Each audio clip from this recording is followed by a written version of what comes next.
Beritakanlah firman, siap sedialah baik atau tidak baik waktunya. Shalom, kita bersyukur bisa berjumpa lagi dalam Renungan Harian edisi 24 Februari di hari ini. Mengawalinya, mari kita berdoa. Puji syukur pagi hari ini kami panjatkan kepadamu ya Tuhan, karena segala kebaikan dan kasih setia Tuhan yang Tuhan boleh nyatakan dalam hidup kami, sehingga oleh pertolongan-Mu kami boleh beristirahat dengan baik dan boleh melalui malam yang ada. Kami bersyukur Tuhan bangunkan kami pagi ini dengan tubuh yang sehat, dengan kekuatan yang baru yang Tuhan telah perbaharui. Kami mau mengawali aktivitas kami hari ini dengan membaca dan merenungkan sebagian dari firman-Mu. Roh Kudus tolonglah kami, urapilah dan berkatilah kami dengan firman-Mu di hari ini. Dalam nama Tuhan Yesus Kristus kami berdoa. Amin. Nats firman Allah yang menjadi perenungan kita bersama di hari ini, saya ambil dari Kolose pasal 1 ayat 9 sampai dengan ayatnya yang ke-14. Secara khusus saya baca ayat 9 dan 10.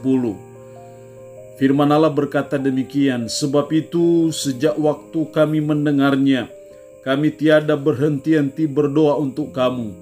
Kami meminta supaya kamu menerima segala hikmat dan pengertian yang benar untuk mengetahui kehendak Tuhan dengan sempurna, sehingga hidupmu layak di hadapannya serta berkenan kepadanya dalam segala hal, dan kamu memberi buah dalam segala pekerjaan yang baik dan bertumbuh dalam pengetahuan yang benar tentang Allah. Demikian kebenaran firman Allah di hari ini, yang intinya menasehati kita, mengajar kita akan kehidupan yang berkualitas di hadapan Tuhan.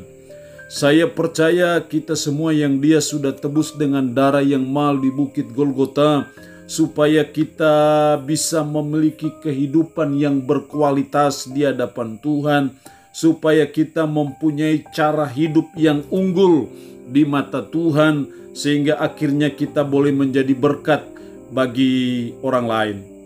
Ayat 10 berkata, sehingga hidupmu layak di hadapannya serta berkenan kepadanya dalam segala hal.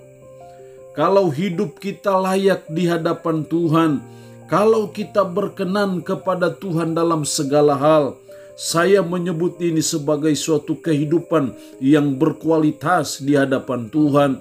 Dan kita belajar dan berusaha sebagai umat, sebagai orang percaya, supaya kita bisa mencapai kehidupan yang seperti itu, yaitu kehidupan yang berkualitas di hadapan Tuhan.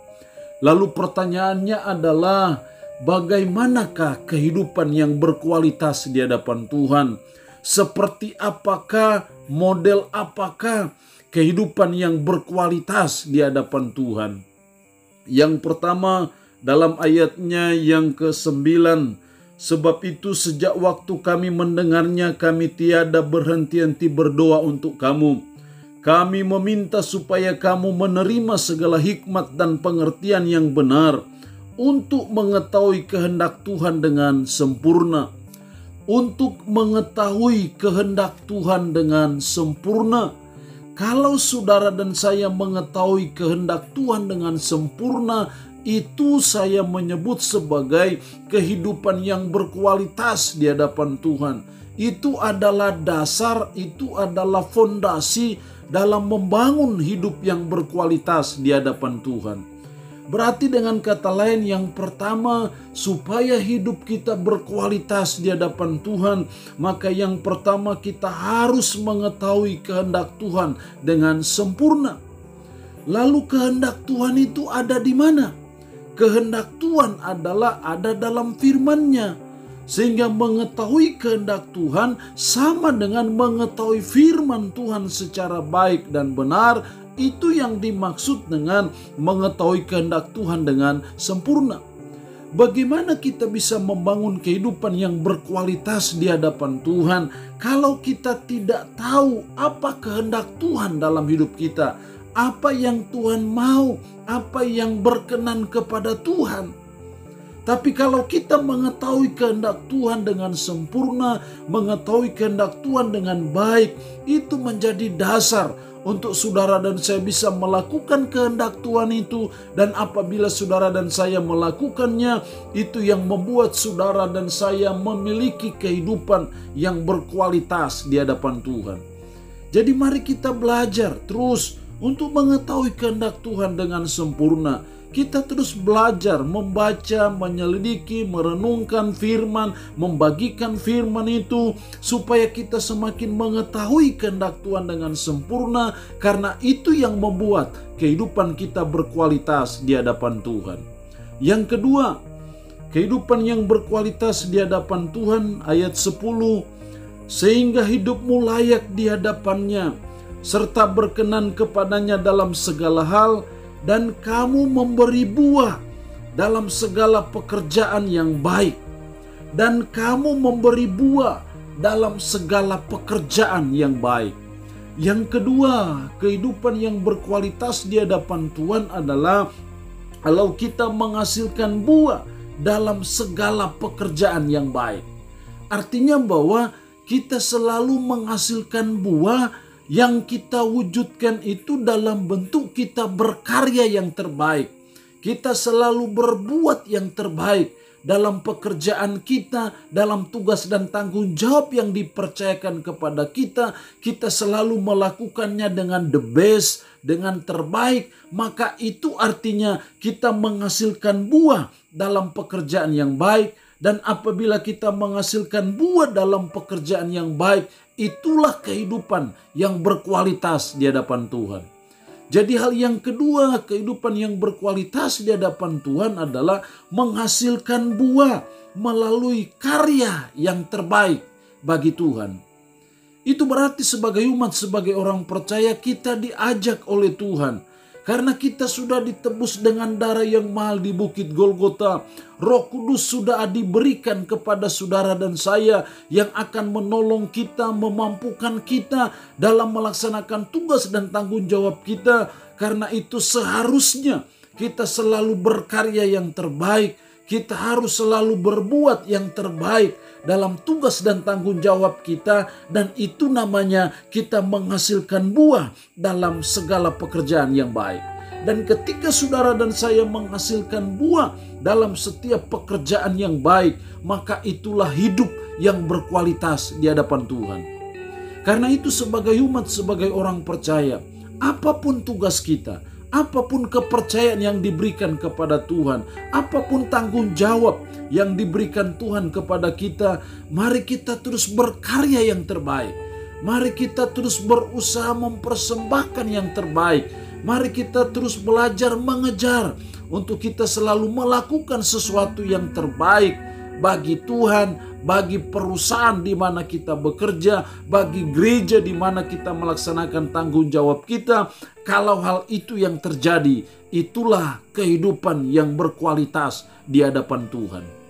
Inti kebenaran firman Allah di hari ini mengajar kita mengenai kehidupan yang berkualitas di hadapan Tuhan. Dua model kehidupan yang berkualitas di hadapan Tuhan, atau supaya hidup kita berkualitas di hadapan Tuhan. Yang pertama, kita harus mengetahui kehendak Tuhan dengan sempurna. Yang kedua, kita harus menghasilkan buah dalam setiap pekerjaan yang baik dengan cara kita selalu berkarya, berbuat yang terbaik. Apapun tugas dan tanggung jawab kita, maka kita sudah memiliki kehidupan yang berkualitas di hadapan Tuhan. Allah yang empunya firman ini memberkati kita dengan firman-Nya di hari ini. Amin. Mari kita berdoa. Puji syukur untuk kebenaran firman-Mu di hari ini yang boleh mengajar kami akan kehidupan yang berkualitas di hadapan Tuhan. Tuhan, kami rindu untuk menggapai akan kehidupan yang berkualitas di hadapan Tuhan, yaitu mengetahui kehendak Tuhan dengan sempurna, yaitu menghasilkan buah dengan cara berkarya yang terbaik dalam tugas dan tanggung jawab kami masing-masing. Roh-Mu yang kudus menanamkan firman ini dalam hati dan pikiran kami, menyanggupkan kami untuk bisa memberlakukannya dalam hidup kami sehari-hari. Hamba mohon berkat Tuhan bagi umat-Mu yang boleh mendengarkan renungan harian di hari ini. Berkat kekuatan, kesehatan yang baik, berkat umur panjang, berkat jasmani, Tuhan limpahkan bagi mereka.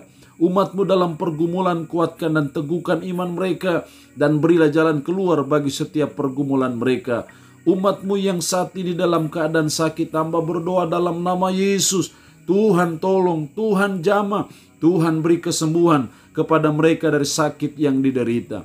Terpujilah nama-Mu ya Tuhan, seluruh hidup kami. Dalam tugas aktivitas kami sepanjang hari ini, kami pasrahkan dalam tangan-Mu. Jaga, lindungi dan bentengi kami semua, sehingga kami semua ada dalam perlindungan Tuhan. Terpuji-pujilah nama-Mu Tuhan. Dalam nama Tuhan Yesus Kristus kami berdoa. Amin. Shalom, sampai berjumpa lagi dalam renungan harian edisi berikutnya.